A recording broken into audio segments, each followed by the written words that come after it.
welcome to the Actual Tech Media EcoCast. My name is Jess, and I am excited to be here with you all today. But before we jump into our content, I have some basic information that I want to cover with you.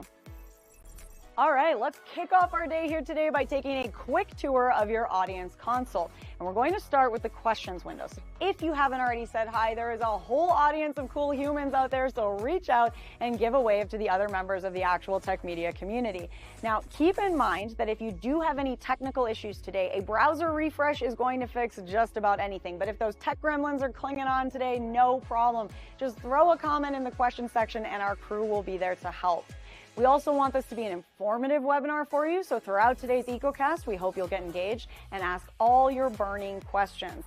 Not only will we have team members responding to you over a live chat, we will also have a dedicated Q&A session at the end of our presentations. Now, if we don't get to your question during the live webinar today, don't worry, because the awesome experts that we have here with us will be following up after we wrap.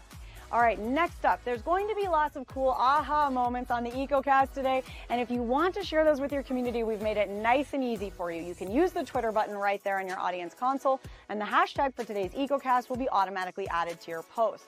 All right, our last stop on this guided tour, be sure to check out the handouts tab for some awesome resources and takeaways from our speakers here today. We have an info pack collection, solution briefs, white papers, data sheets, free trials, ebooks, upcoming webinars, and more. So many great resources, so be sure to go explore. Now, if that wasn't enough fun, we also have some exciting prizes that we'll be giving away throughout today's EcoCast. I'm going to tell you a bit more about those later on, but a few quick reminders for you all. First, you do need to be here live in attendance at the EcoCast in order to qualify to win a prize, and we will follow up with all of you after we wrap. Now, all winners must submit an IRS Form W-9 to Actual Tech Media, and all winners must meet the Actual Tech Media prize terms and conditions.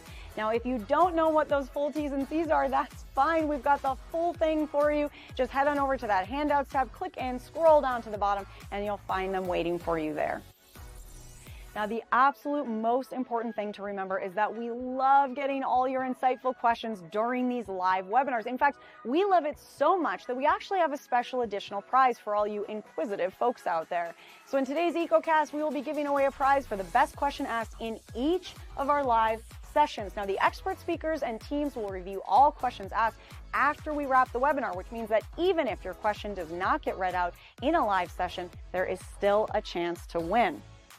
If you are a lucky winner here today and you would like to donate the value of your prize, we have several wonderful organizations that we partner with.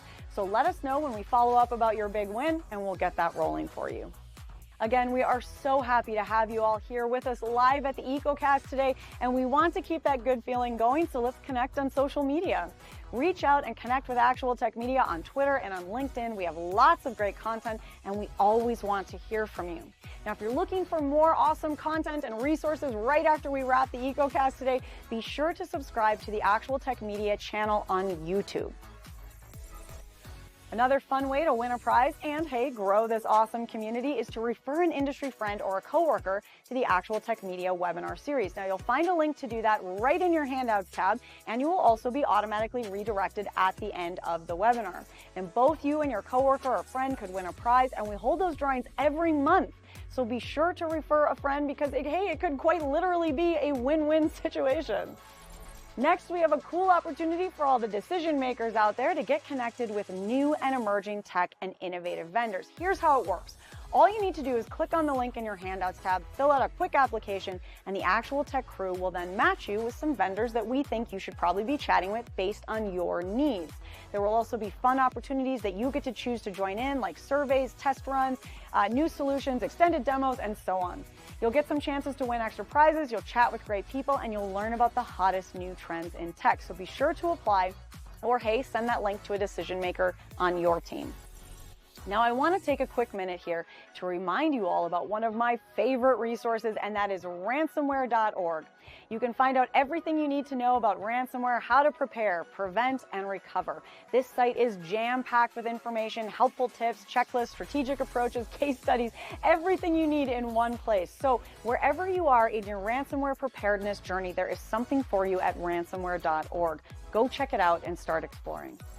All right, I have one more exciting resource I have to tell you about today, and that is the Gorilla Guide Book Club. It's going to give you access to free enterprise IT books authored by top industry experts, so you can stay up to date on trending enterprise technology. And yes, these books will work on your Kindle, your mobile device, and as I said, they are completely free. You can download these awesome resources at gorilla.guide, and there's a link for you in that Handouts tab as well. All right, well, we have covered a lot of important things already, and I don't know about you all, but I am excited to dive in. So let's get going.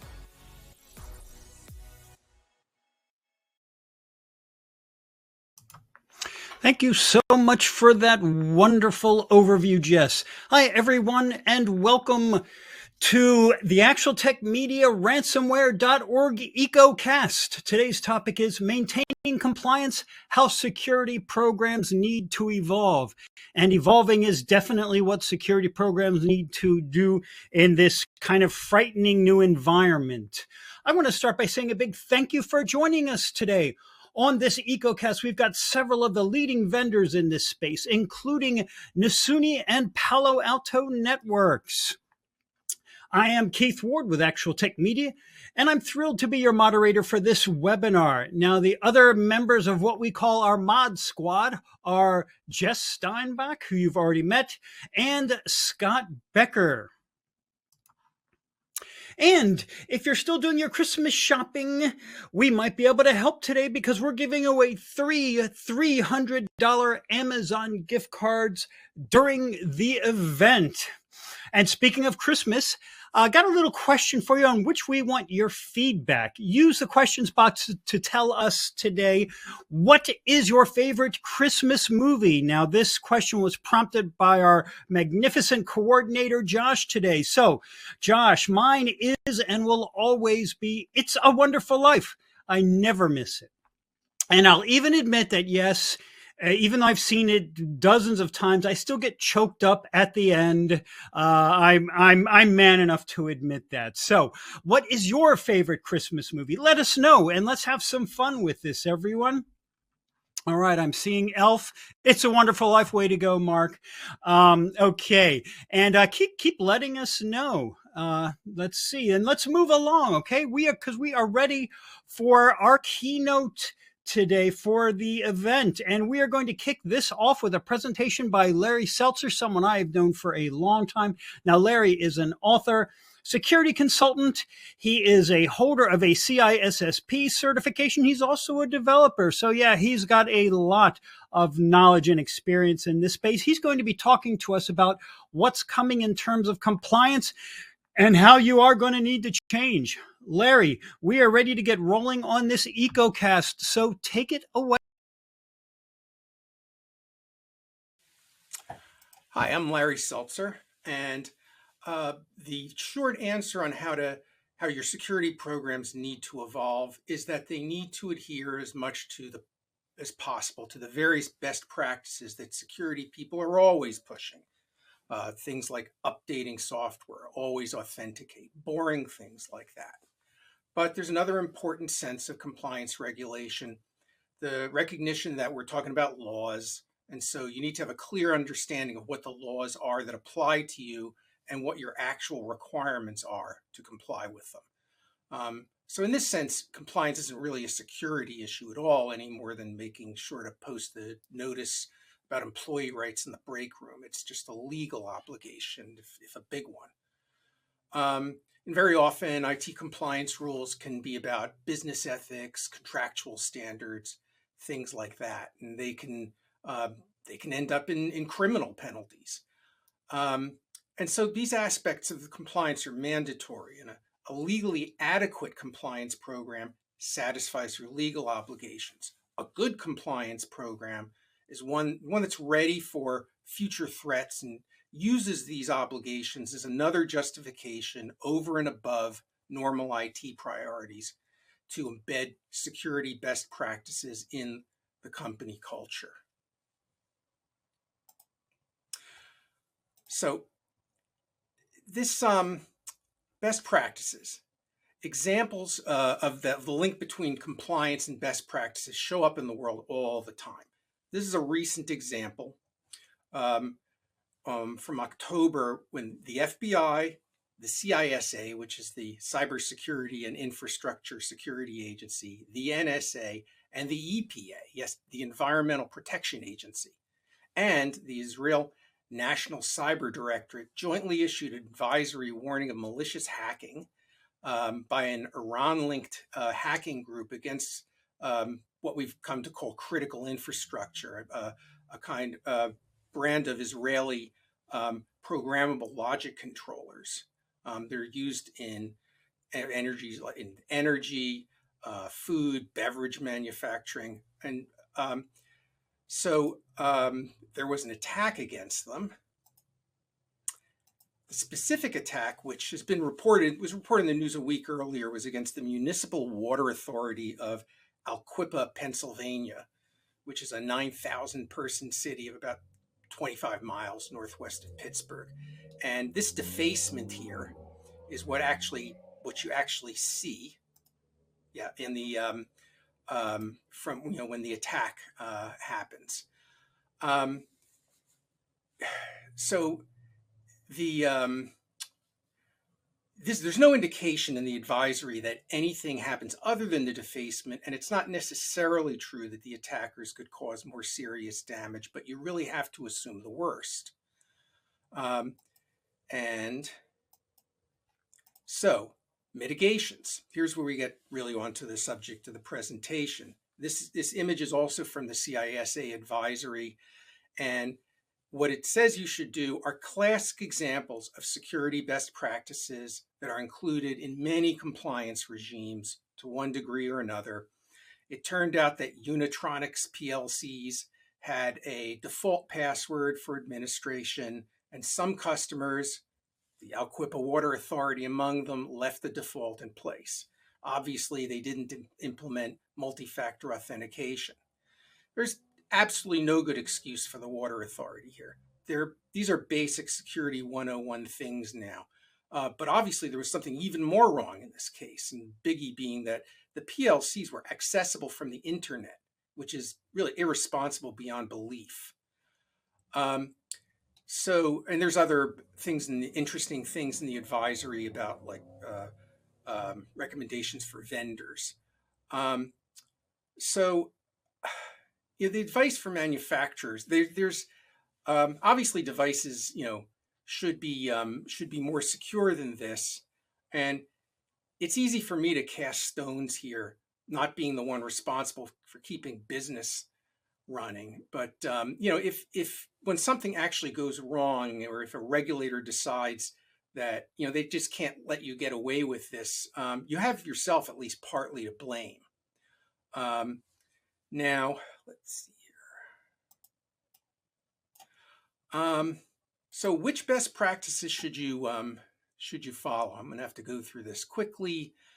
These are, the list comes from OWASP, the Open Web Application Security Project, which specializes in this sort of good advice. And it's limited to 10 because everybody knows that's how long top lists are. I'll add a little to it. OWASP calls them proactive security controls because they're measures you can take in advance to prevent security breaches. They're best practices for how to respond to incidents, and they're relevant to compliance. And even they are facilitated by proactive measures. So I like to focus on those.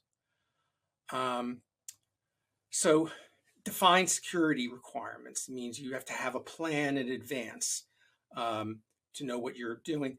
Related terms are like risk assessment and threat modeling. Leverage security frameworks means don't reinvent the security wheel.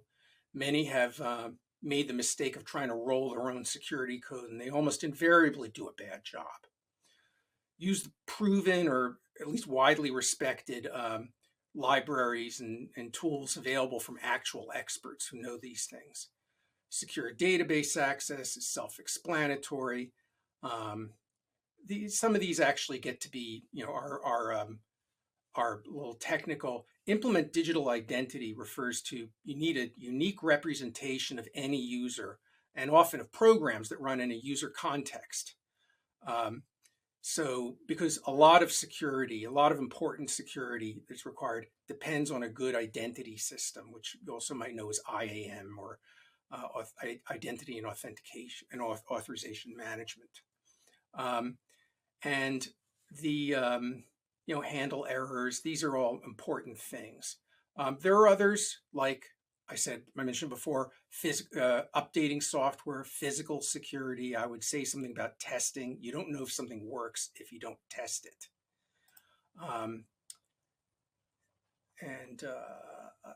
Okay. The title of this slide is the literal form of what Voltaire said to inspire the maxim, don't make the perfect the enemy of the good. And this is a really important rule to adopt in regulatory compliance. As I heard another security exec put it, is that best practice is sometimes overkill. What you really need is good enough practice. Your resources are finite. So you can't, so you need to make sure you're covering everything well enough. The better you can, the better. So there are a lot. This is a small collection of some of the regulatory regimes to which you may be subject. The GDPR is one of the famous or infamous regimes. And the EU describes it on its own site as the toughest privacy and security law in the world. I'll express an unpopular opinion here that these sorts of data privacy concerns are grossly overstated and overblown, and they don't justify all the burden they create. But it's the GDPR they have huge fines from it. They issue them all the time. It's something, if you operate in Europe, you really need to be concerned about. Oops, click the wrong thing here. HIPAA is, famously about healthcare organizations, and it used to be on the worthless side of standards, but things changed in January 2021 with the HIPAA Safe Harbor Bill, which switches to requiring providers to use a recognized security framework like the ones from NIST, instead of being more picky about specific things. And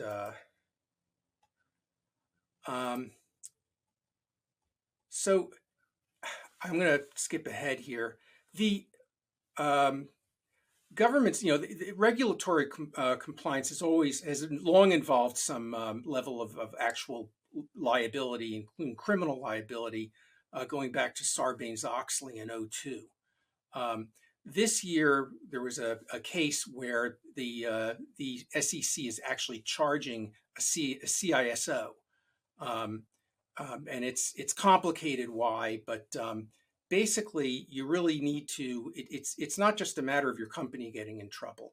The security people have obligations now, and legal obligations. And I'm kind of pro tech industry in this, but it's kind of hard to argue against about compliance regulation in general. So you do need to take it seriously, even when it gets even when it gets unreasonable. So once again, the short on this subject is you have to do the things that you're required to do and that your partners make you do, but it's irresponsible to stop there. Compliance with legal regulations is unlikely to save you from attack or from legal liability when you have an incident. Staying way ahead of your legal requirements will stand you in good stead when the requirements tighten up. That doesn't seem to happen very often. The best reason for doing the right security thing is because it's your job and you want to do it well. So that's it. Thank you very much.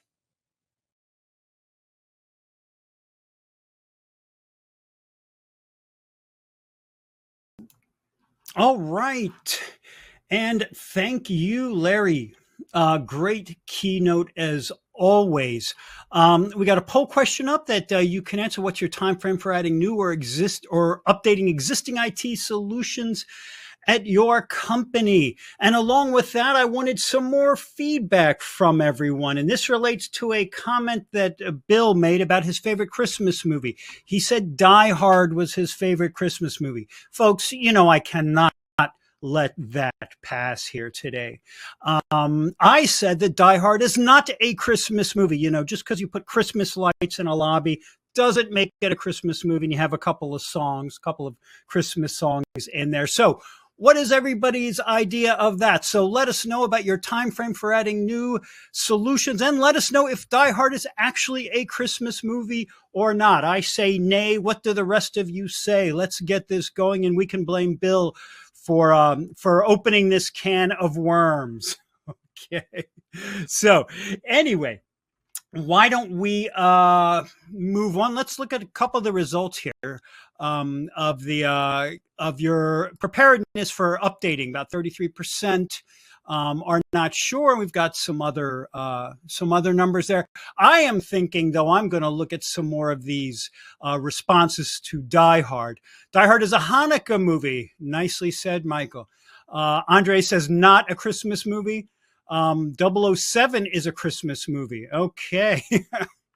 I guess I'll find out what that is later. Is there a 007 Christmas movie somewhere? I have absolutely no idea.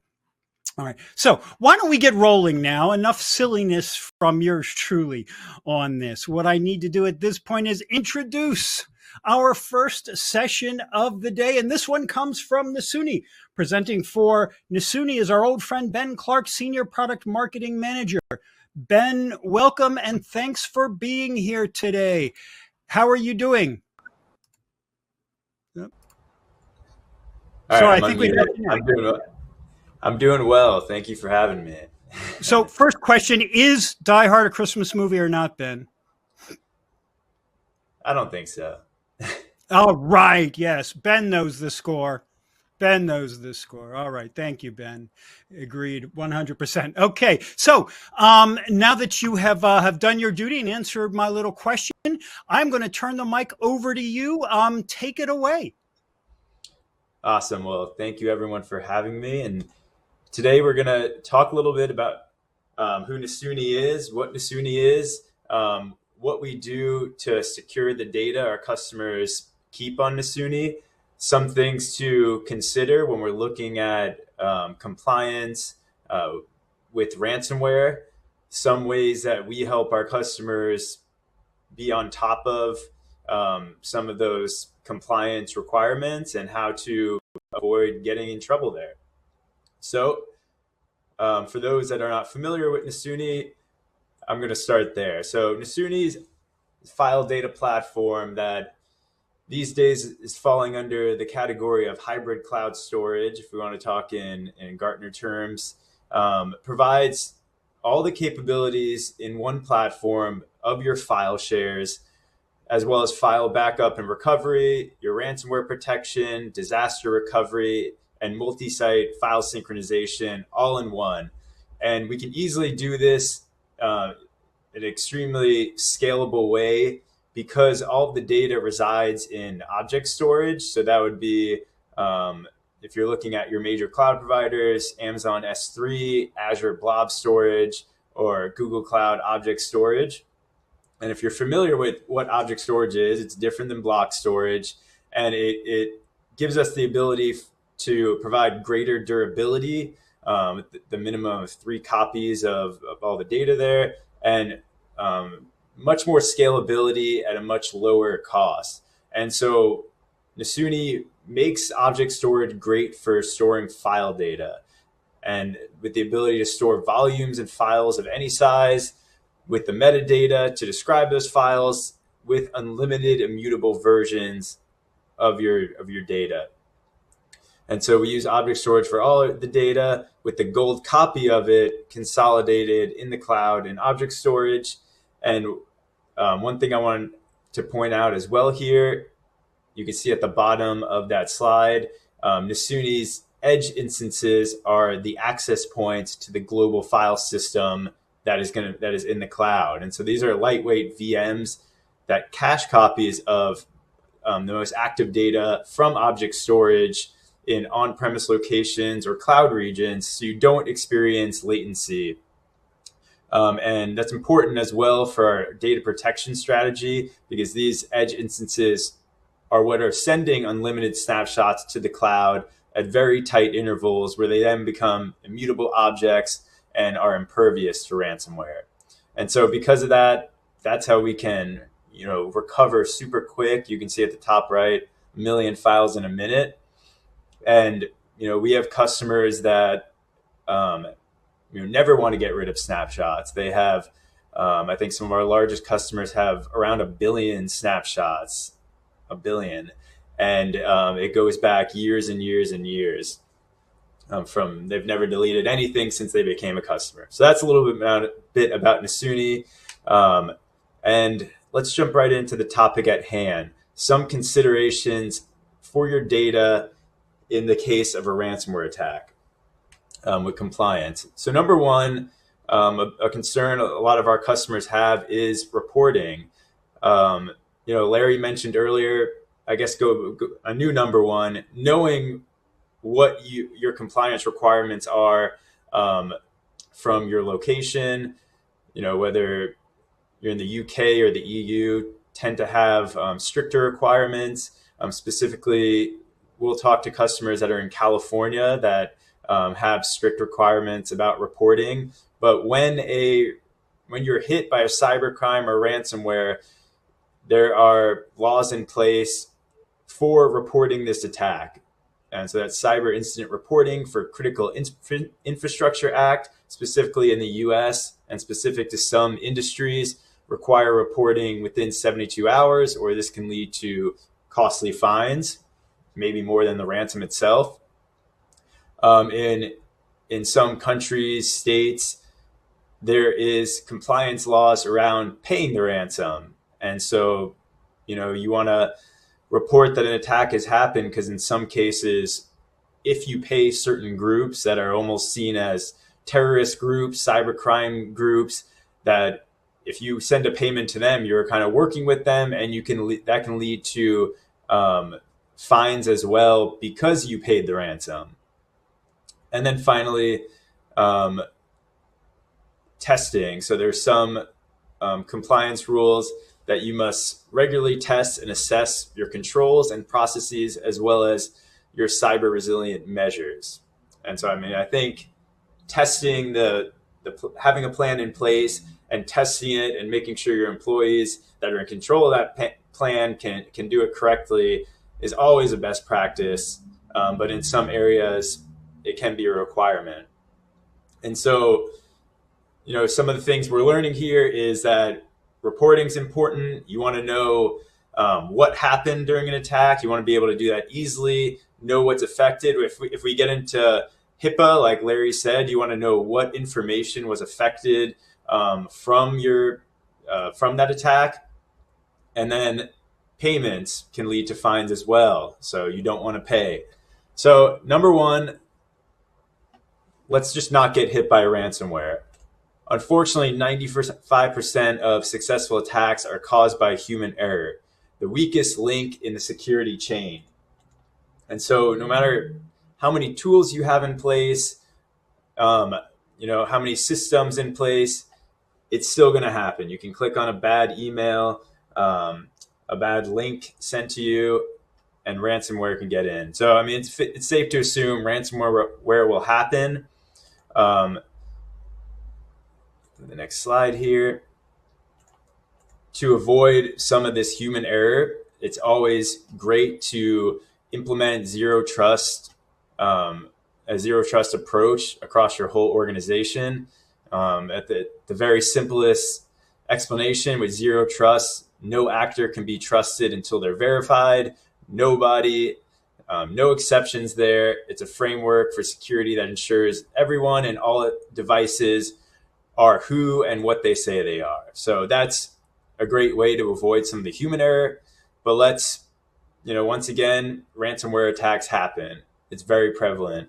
79% of organizations were attacked in the last 12 months. If you pay the ransom, you might lead to fines, but why not hit you again? 61% of those organizations that did pay were hit again. We talked about how some of these fines, if you don't report or don't pay, can be more than the ransom itself. There's a ton that goes into a ransomware attack. Downtime can probably be the most costly when you're looking at critical infrastructure, manufacturing, financial industries. We could be talking about millions an hour. And then once again, if you do pay that ransom, or if you have issues with how you recover, you don't have a plan in place, you're recovering from backups and tapes, which might not work well when you get to the point of getting your data back in the first place, you're not even going to recover 100% of your data. And so where does that lead us to? Prevention is essential, but recovery is critical. Being able to mitigate an attack and accelerate recovery is the main consideration for any organization. So let's look at this crazy slide. Time is money.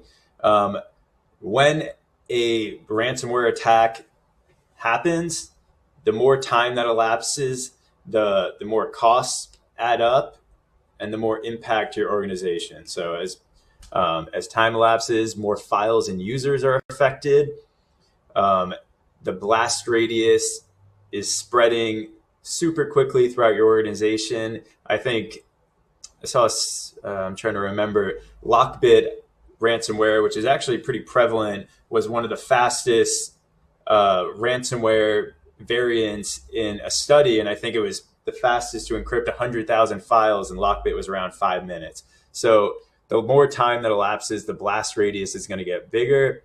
That super costly downtime I mentioned earlier is going to go from minutes to hours to days. And once that happens and it spreads throughout your organization, a lot of bad things happen. Production lines freeze if you're manufacturing. Thousands of devices are offline. Whole locations can be offline. A lot of critical data, if we're talking about HIPAA, can be jeopardized as it spreads, and the costs go up and up and up. And so this is, the value in mind when we created our ransomware solution for the data on Nasuni. Speed, speed, speed. And so the idea is to get back to business in minutes and not days. And, we focus on our customers' file shares, and we're experts in that on Nasuni. So it's a bit focused, but 80% of the company's data, most companies' data is in their file shares. And a couple of the most common IT systems impacted by successful ransomware attacks are storage systems and cloud-based data. So when we're looking at a defense in depth approach, Nasuni thought it was super important to implement these cyber storage capabilities built in to add that extra layer of protection for files. And on the right-hand side, just wanted to note, to expand that reach a little bit, a big push we have right now is to integrate into SIEM and SecOps tools like Varonis and Sentinel, so that our data from our ransomware solution and the detection that we have that may see something happen first with your files can lead to more impact across the rest of the organization by implementing with these tools. Okay, so I'm going to move on to the next slide from here. I mentioned earlier that we can recover extremely quickly. This is kind of built into the architecture of the Nasuni platform, things that take longer than restoring 1 million files. And that's because of the snapshots I mentioned earlier. They're unlimited and can be retained as long as you need them and can be taken every few minutes. So the idea with that, if you're affected with ransomware or a disaster or anything that you would need to go back in time to a previous version, you've already had multiple snapshots of intervals a few minutes apart, and you're simply dialing back to the very point in time right before the attack. So it's so fast because you're not having to move or restore any of this data. And most of your users will not even know the attack happened. So recovering fast is key. And we've always had that. Our customers have loved that. But if you don't know when, if a ransomware attack has even happened, if you don't know where it's hit you, if you don't know what files were affected, it's going to spread and you're not going to take advantage of recovering because you don't even know what's happening. And so that's why we built this ransomware product around our ability to quickly restore files based around the NIST framework. And so you have you're protecting your data with your unlimited snapshots. You have the ability to recover fast. And what we've implemented, and I'll show a quick demo at the end to put it all into perspective, is the ability to detect at the edge. So we're detecting with these edge instances in real time, known ransomware attacks, zero-day attacks, by looking at the behavior associated with ransomware attacks. And then we're responding by cutting off the client from the rest of the network. So stopping and really limiting that blast radius. And getting back to the compliance part, the incident report of all key details that have to do with the attack, and then queuing those details into the recovery process. So when you actually go to do that rapid recovery, it takes literally about 3 clicks. But that is key, collecting all that data and coming up with a report. So when we're looking at reporting, what are things that are important to report after a cyber incident? Some of the timeline details, the location, whether it came from a specific location or endpoint, what kind of activity, what is observed, a detailed narrative of the event, number of people, systems, devices affected, your company organization name, point of contact details, severity of the event. So you want as much information as you can collect as possible when something like this happens. And why is that? Yes, we talked about compliance, that you have to report this within 72 hours. But as I mentioned, with the recovery, having this information is just going to get you back to business faster. It's going to know what kind of data was affected, if it's sensitive data, like we talked about with HIPAA. So having a plan in place and systems in place to know every detail about what happened is super important. And so next couple slides, I'm just going to show a taste of what this incident report looks like. And then I think with that, we're going to jump into about a 4-minute demo to sum it all up. And that will be it for me. And so this is a look at what this incident report looks like. As soon as an incident is created, you can download a report as it collects that information. And so there's a summary of the attack, how many files were impacted, what if the client was mitigated and blocked from the rest of the system, the user involved, the affected volume and filer. And then this is scrolling down, a timeline of all the details of the attack, which is really the gold nugget here. You can see when ransomware was first detected, the user, when it was the source was identified, when the client was blocked from the rest of the system, and then when you do recover and restore, that will be added to the timeline. This particular image is before that. But most importantly, if you look at the top, the last completed snapshot before ransomware activity was detected. So there's literally no administration work, no data that you need to find. You go to the recovery process, it knows exactly what files were infected, and the last snapshot before any of this happened, you dial back to that moment and you're good to go. And so having this report, when we're talking about insurance purposes, reporting purposes, recovery purposes, you have everything there. What's not included in this, if you'll scroll down in the report, is all the files that were impacted. So you know the exact files impacted, if it's personal information from, if you're a healthcare provider, you'll know that. And so you'll have everything in place and ready to go for meeting your compliance needs. And so that is it.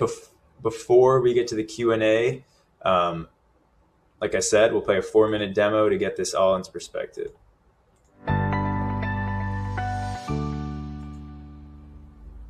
When a ransomware attack happens, Nasuni knows that every second matters. That's why we've introduced Nasuni's Ransomware Protection Add-on Service. Nasuni's file data platform automatically protects your enterprise file data with continuous file versioning, so file changes are kept safe and immutable. And the platform's rapid ransomware recovery can recover millions of files across any number of locations in just seconds. Our ransomware protection add-on service dramatically shortens the overall timeline of the attack by adding detection and response capabilities. The service starts by detecting live ransomware attacks as they happen in real time at the edge. Known and unknown ransomware signatures, including zero-day attacks, will all be quickly detected with Nasuni's detection algorithm that identifies any destructive activity associated with ransomware attacks. Then the system automatically responds with mitigation policies to stop the attack and help you recover fast. And with Nasuni's targeted restore process, administrative work is minimized with a streamlined, precise recovery process that just takes a few clicks. Let's see it in action. Activating ransomware detection and mitigation is as easy as flipping a switch from off to on. The ransomware mitigation policies are designed to block a client that's involved in an attack. By doing so, we reduce the impact that attacker can have on the file system and limit the number of files that can be encrypted as part of the attack. There's also the option to adjust the default confidence levels that set the threshold for alerting of an incident, and blocking a suspected client based on the magnitude of activity detected using ransomware behavioral patterns and known file name patterns. The current settings will create an incident at a medium confidence level and block the client when it reaches a high confidence of an attack. I'll click the Save button, and the NMC will set this policy on all of the edge appliances connected to this volume. Now let's see how it works in an attack. Here we will simulate a ransomware attack for that client with a directory of example files. Notice that this simulation is using a randomly generated ransomware signature that is not in our known database, but the system will still recognize the malicious activity. Because the system is looking at destructive actions, it not only will detect known ransomware signatures, but also zero-day attacks and ransomware attacks that generate a random signature. At this point, the script has begun encrypting files, and when we jump over to the incident management page, we can see that a medium confidence level has been reached, creating an incident and sending alerts to key stakeholders. If we now continue our simulated attack, you can see that the system quickly reaches the confidence level to trigger the mitigation policies and block the client. This means that the script can't damage the files any further. Otherwise, if left unmitigated, an attack can potentially impact tens of thousands or even millions of files in a very short period of time. Back in Nasuni's incident management section, the incident now shows a high confidence level. A shield icon indicates that the system has proactively responded to the attack using the mitigation policies and that the client was blocked. The attack has been stopped and controlled, and we can now access the incident report to fully understand the scope of the attack. Nasuni's ransomware attack incident report starts with a summary of key details about the incident, including the clients involved, the volume involved, and the number of files that were encrypted. We also can see the confidence levels met for incident creation and mitigation, as well as an event timeline. The timeline illustrates key events related to the incident, including the last completed snapshot that was taken prior to the beginning of the incident. Now that we have all of the details of the attack, we can now move back to the NMC and initiate Nasuni's targeted restore process. This opens up a dialog for a restore job that is automatically configured for that incident with the exact files that were affected by the attack and the last clean snapshot. All the admin has to do is review the details of the restore, configure a few final settings, and confirm the restore. When a ransomware attack happens, time becomes money, and every second you save reduces the economic impact on your organization. Nasuni's ransomware protection is designed with this in mind. We help your team respond quickly and ensure end users are back to accessing their files as quickly as possible. To learn how Nasuni's ransomware protection services can help your organization thrive in the face of today's ransomware threats, visit nasuni.com and contact us today.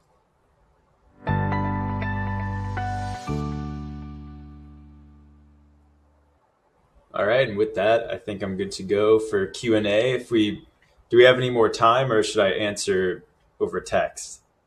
Yeah, I think we've got time for a couple of quick questions here, Ben. So let's dive right in. First of all, I wanted to say that the last completed snapshot detail looks like it could be an absolute game changer for us. So really excited to see that. And let's see, Q&A. Let's go right to the poll question. What do you say while we do that quick Q&A? We want to know what additional information the attendees would like about the Nasuni solution. So please let us know right there. And we'll get to the couple that we have time for. So first thing, what are the implications of what you've been presenting today, Ben, for cyber insurance? We sometimes get that question. I think it's getting harder and harder to even get a cyber insurance policy. I think the reporting part of that helps. We're looking into working with some cyber insurance providers to better get a policy if you have Nasuni and you're as a trusted vendor that your data is protected. But right now there's nothing with that. But I think the reporting really helps with that. From an insurance point of view as well. Which is certainly becoming more and more important. Okay, last question we've got time for, and then we'll let you go. Someone wants to know, how is file backup different from server backup? Yeah, I mean, restoring servers and databases can be fairly quick. And some of our customers still use products like Rubrik to do this, but file backup can take many hours or even days and weeks. Basically because of the sheer volume of data you have there. And so our customers are often surprised to find that they have millions of files. Some are big, some can be very small. And depending on how they're used, it can be pretty difficult to prioritize. And so usually a ransomware attack forces customers to do a full backup. And so with Nasuni, there's no movement of files from backup to the production server. So restores can be extremely precise and limited to the exact files affected from that final snapshot. And what I didn't mention is the restore process is super granular. If there's a folder that only a few of the files have been impacted, the system picks and chooses those exact files. So it doesn't have to restore the whole folder, doesn't have to restore the whole volume. And so if there's files within that folder or volume that weren't affected, there's no chance of, the users of those files losing any progress or anything like that because it's super granular. Okay. Yeah, that's an important distinction to make. Thanks so much, Ben, for your time today and for a great presentation. I want to remind everyone that although we can only get to a couple of questions, Ben and Nasuni will be following up on all the other ones that were asked. Ben Clark, we really enjoyed having you on today. Thanks so much for your time. Thank you. All right. And with that, I did want to remind you about the handouts as well. We do have a link from Nasuni to a video that goes into more detail on its protection solution. So check that out if you would like more detail. And thanks to everyone who's been responding to the poll. Your feedback, as always, is crucial to us. So with that, it is now time for the first prize drawing of the day. We're giving away a $300 Amazon gift card, and the winner of that drawing is Jeff Bunce from California. Congratulations to you, Jeff. We will be in touch ASAP about claiming your prize, so please sit tight. And now it is time for our next presentation in this EcoCast. And this comes from Palo Alto Networks. And presenting for Palo Alto is Steve Dyson, Principal Consultant, Palo Alto Unit 42. Steve, thank you so much for being here today. Can you hear me okay? Yes, I can. Thank you. All right. And if you're ready to go, I'm going to ask you a quick question to start off with. This has to do with what we asked attendees at the beginning. What is your favorite Christmas movie, Steve? My favorite Christmas movie, I would say, is Elf. Elf. That was probably the most popular pick, and it's a great choice. It's not the best choice. The best choice, of course, is It's a Wonderful Life. But ELF is a really solid second place. So we appreciate that. And now, Steve, we are ready for your presentation. So take it away, please. Perfect. Thank you so much. Yeah, so today we're going to be going over the current threat landscape and how that's really playing into some of the changes in the regulatory landscape, specifically here around the new SEC cybersecurity rule. What we're going to cover is what extortion groups want. So really getting into kind of the nuts and bolts of what extortion groups and ransomware groups are looking to get, predicting what's next for the extortion landscape, talk about current attack targets, and then get into some of the specifics around the 2023 SEC reporting rule, and really the other regulatory landscape. So what are extortion groups looking for? So extortion groups are really looking for, these three main items. So distraction. So distracting you from their end goal. The end goal can still be further extortion, money, data, but really, the extortion itself can simply be a method of distracting you from what they're really looking for. As I said, money, I would say this is the primary driver. They're looking for a financial windfall here. So whether they're doing a single level extortion, a typical ransomware, or what we're seeing much more prevalently, a second or third level extortion, really the end goal here is to get money out of this. They're treating this like a business. They're doing what they can to get money out of you. And then finally, get access to intellectual property. This could be the result of that distraction. So again, doing a ransomware attack under the guise of actually grabbing intellectual property from an organization. The end goal there, again, is the financial motivation. So the ability to sell that intellectual property or potentially get an organization to pay them for the deletion or the hopeful deletion of that intellectual property. Or the end goal can also be cyber espionage. And we're seeing that a lot from state level threat groups. So what's next with extortion? As I just mentioned, there has been an increase in government involvement in extortion. So, as was seen before the invasion of Ukraine by the Russian government and Russian government-backed threat groups, you had them targeting the Ukrainian government and Western powers as a way, again, of distracting or trying to prevent their entry into the conflict. We've also seen an extreme prevalence here of Chinese-backed threat groups targeting industries, research, manufacturing, higher ed, as a way of getting access to that intellectual property. A large cloud ransom is imminent. So while the cloud itself hasn't necessarily been the main target, with the increased use of cloud, and migration to the cloud, it's only a matter of time before you have a large scale cloud environment.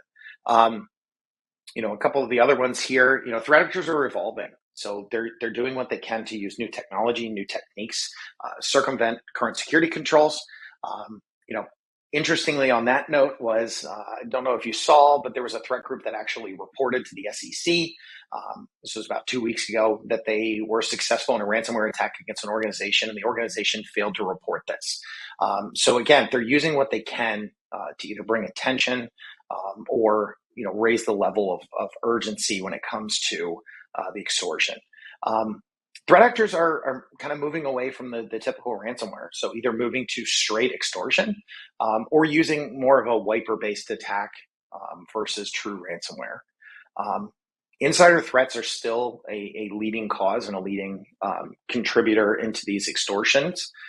And then finally, threat actors are also taking advantage of the routine security responses. So they know the best practices, they know the typical actions taken, and they're going to use that to the best of their abilities to either circumvent those recovery efforts or, again, put more pressure on an organization to pay some level of extortion. So some insights on the attack targets. Kind of common theme over the last 3 years. Large organizations, remote workforce, and satellite offices are contributing to the overall increase of organizations' attack surface, especially if they're not doing an adequate job of actually that force. Has always been a problem, but definitely increased in light of more remote work post-COVID. Also, organizations, so threat actors are targeting an organization's supply chain. So they're going at either subsidiaries whether obtained through mergers and acquisitions or a partner of an organization as a way of getting in. Again, not a novel technique, but still a risk. United States led the charge. So observable data leaks and extortion attempts over the year of 2022 and early 2023, U.S. accounted for almost half of those, with Germany and the United Kingdom following in second, each accounting for around 5%. And manufacturing was the main industry targeted. And we'll get into that a little bit here. So what really is contributing to these attack targets? As I said, 75% of the cases that we've worked at Uni42 are a result of attack surface exposure. So either not knowing that something is out there or, as noted on the first item on the left, out of date, end of life, systems, services, applications being internet exposed. Organizations also not having a good recovery process or an understanding of what is business critical.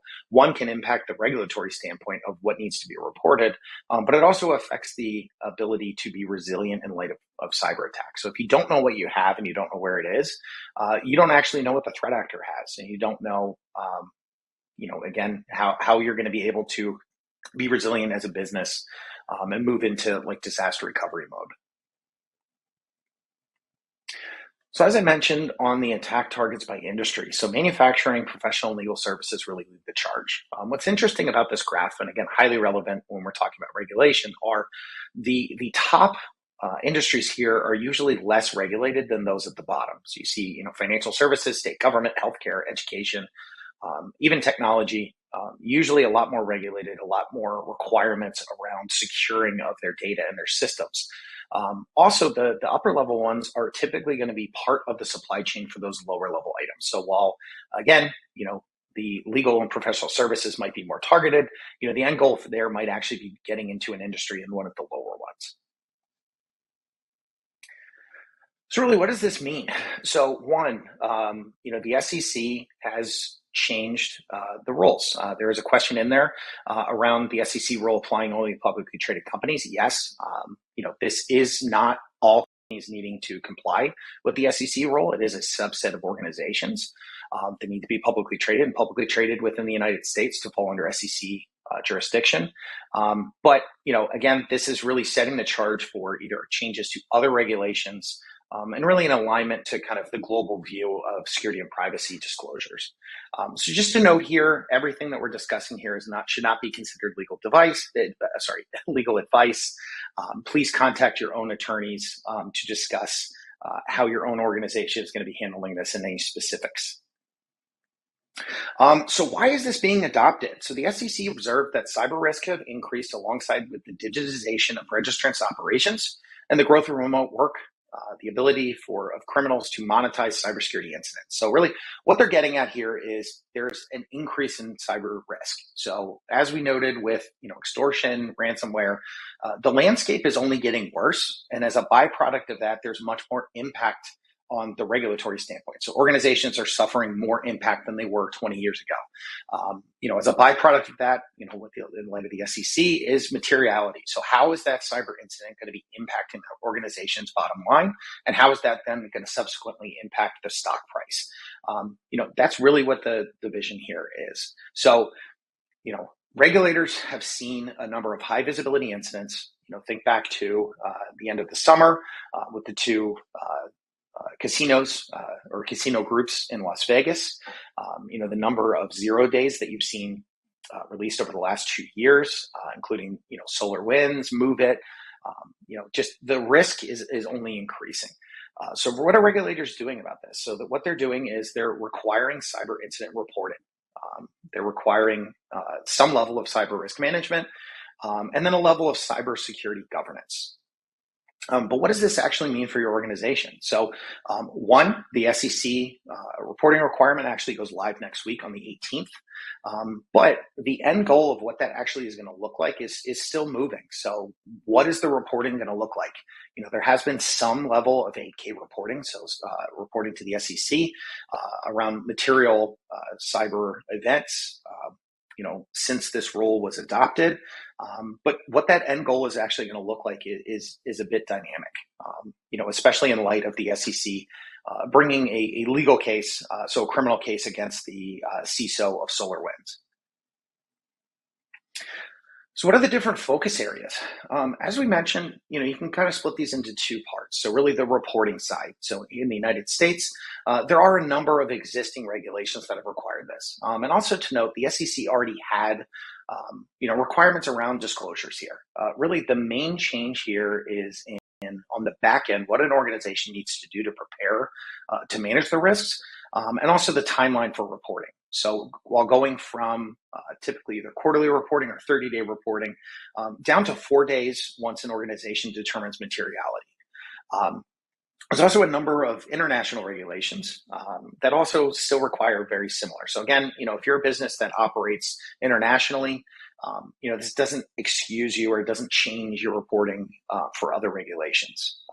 One of the main drivers or changes here is really on the risk management and governance side. So really, aligning to those industry best practices, aligning to the requirements of the different regulations. So what are some of the trends that we're seeing from U.S. and international regulation? So United States, a little bit more of a hodgepodge, so industry-specific regulation. Typically, incident reporting is going to be required to a government entity who has the jurisdiction over the regulation. And then depending on the regulation, so for instance, HIPAA, there's going to be some level of public disclosure here as well. And really, the new SEC regulation falls into that second case as well. The organization itself helps to determine the scope of that information. So while the regulation has requirements, again, when we're talking materiality from the SEC disclosure rule, really the organization itself is determining that level of materiality. So there's still going to be government oversight, but the organization has some say into some of that scope there. And like I said, the regulations itself set minimum thresholds of when those disclosures need to occur. From an international standpoint, it's usually going to be much more cohesive by country or by region. For instance, GDPR. The incident reporting is going to go to that government entity, and usually the timeline for reporting is much more stringent. So either immediate reporting or in some cases up to 72 hours. Okay, so digging a little bit more into the risk management recommendations. So the SEC requires now continuous risk management. So that means at a minimum doing annual risk assessments. Again, the key there is continuous. So there needs to be some continuous view of organizational risk and what's being done to address that risk. There is some technology that can assist with identifying and managing organizational risks. So again, while specific technology is not called out, there is some level of technology that can be used here to assist with identifying incidents and managing overall risk. There's also a requirement for executive leadership needing to be aware of the current risk posture and the overall risk management plan for an organization. So again, it's driving it really to the top of an organization, up to the board and executive level leadership. And then there's specific reporting and documents that are now going to be required. So incident response plan, incident response playbooks, a crisis management plan, having a plan in place that has been tested and made aware across the organization of how you're going to start dealing with these incidents and how you're managing the risk of a cyber incident.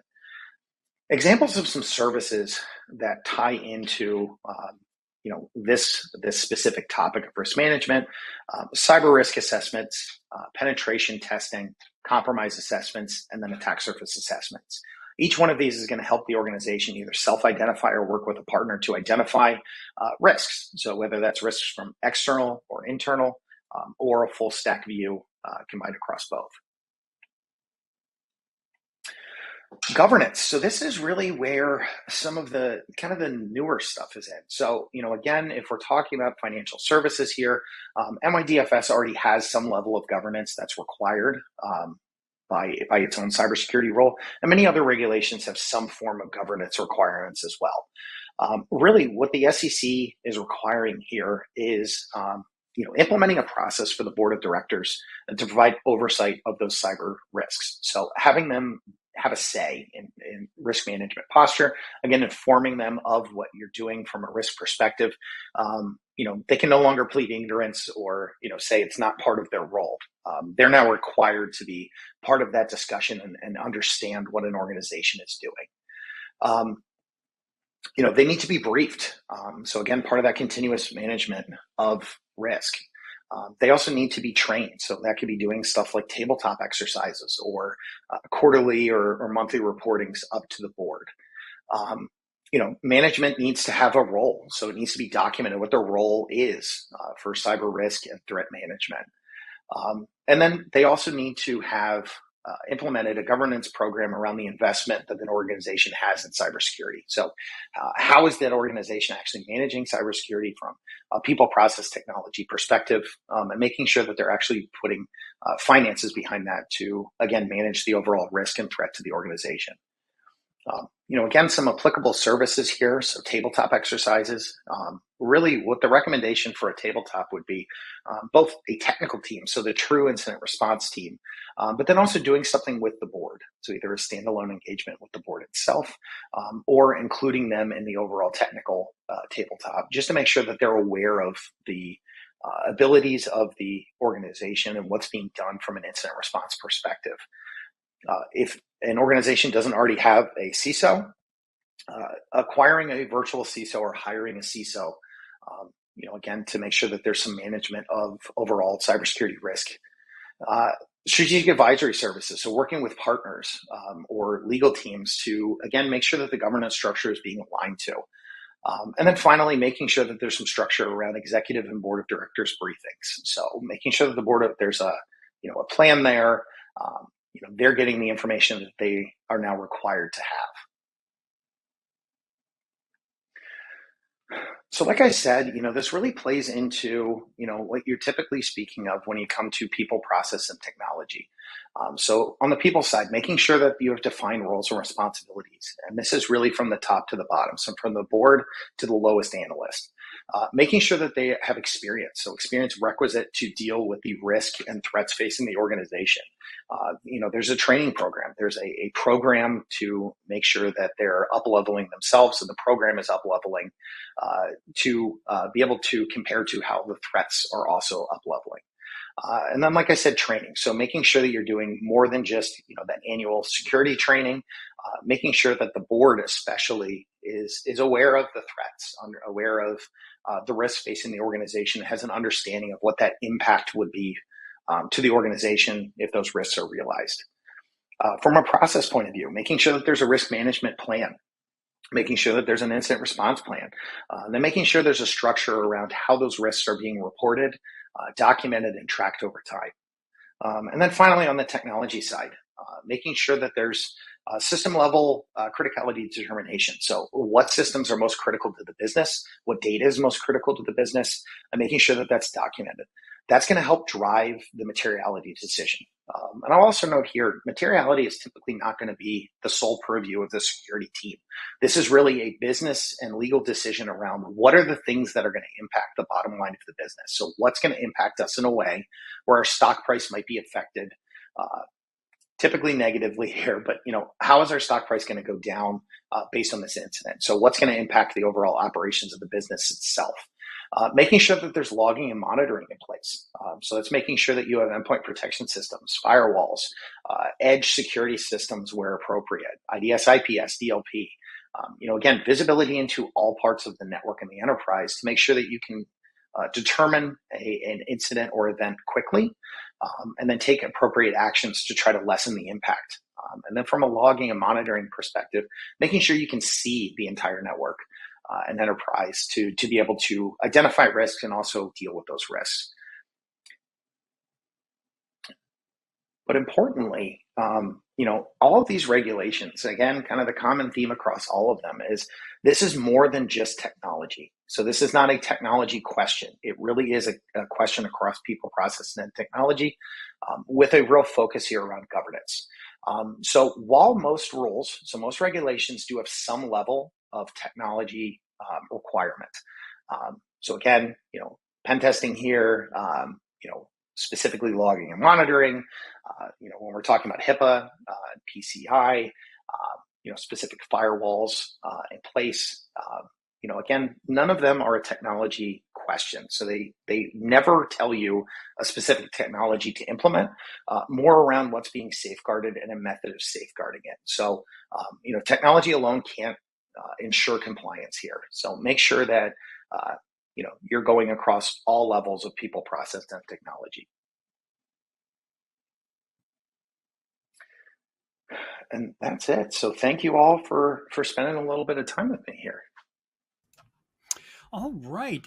Thank you so much for that great presentation, Steve. I learned a lot that I didn't know, and the attendees did too, because we're having a lot of great questions coming in. You ready to take some of those?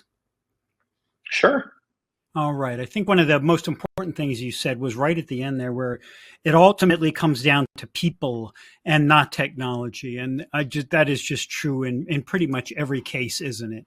100%. They tend to be the weakest link and where a lot of these attacks start. So while we get into the questions, I wanted to put up the poll question.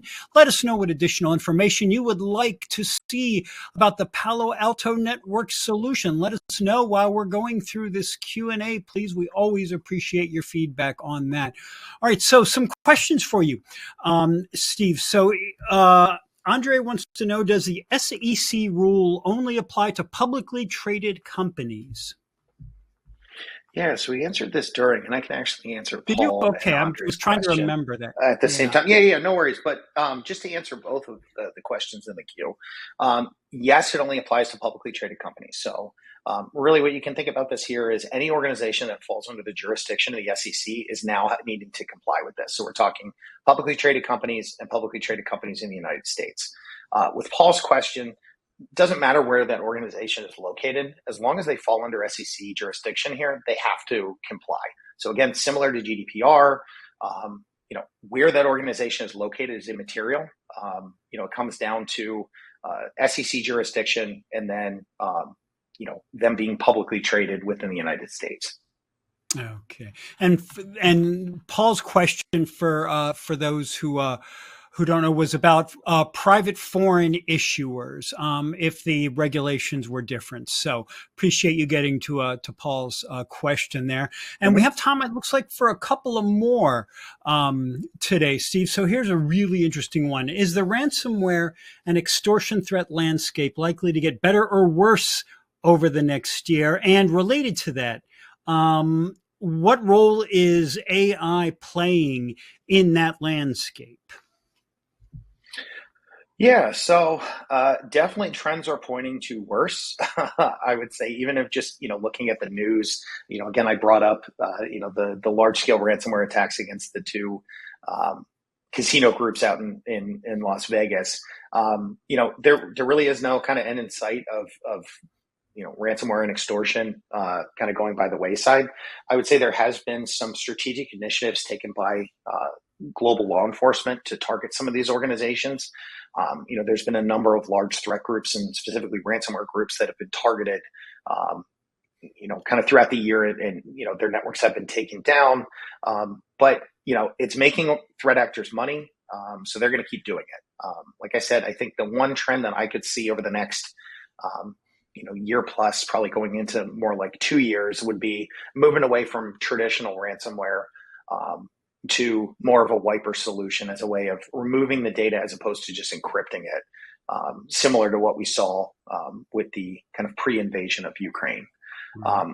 As to how AI is adding here, threat actors are doing what they can to again use the technology. So they're some of the first people to new technology comes out, let's see what we can do with it. So while the specific threat of AI hasn't really been realized at this point, there aren't really threat groups that are using AI in like a true meaningful manner. Most of it's around either creating, more true to life phishing emails, a bit around the deep fakes, but that's another whole kind of conversation around, deep fakes are effective when an organization knows what people look like. If you don't know what Dan looks like and Dan calls you on a Zoom call and it's deep fakes, it doesn't have the same impact. On the defensive side, AI gives you the ability to be more streamlined. So force multiplier, gather and analyze data a lot quicker, to implement better protection and be more efficient with those protections. Right. It's worth mentioning, I have definitely seen an increase in the quality of phishing attacks, and those are almost assuredly the result of AI getting involved, and that is truly only going to get worse. Okay, I think we have time for one more, and this is from Jeffrey, who wants to know, if an organization was hacked by a terrorist or nation state, is federal government intervention required?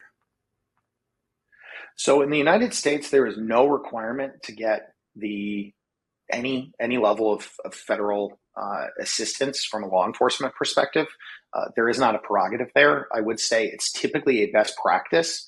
And when we're talking about the SEC regulation, there's actually a way of, by getting the FBI and DHS involved, you can actually stop the clock on the disclosure, because the disclosure cannot occur until the federal investigation is completed. So, again, that's definitely something I would talk to your own legal team about. Some considerations that you need to, when you bring in the FBI, their end goal is to figure out what's the end goal here. So who are they targeting? What information can the FBI get out of this to assist them with their greater investigation? They're not necessarily concerned about you specifically. So you need to be very cautious in the access that you're providing. They're going to ask for the world. You don't need to give them the world. But again, from a regulatory standpoint, there's no requirement to bring in law enforcement.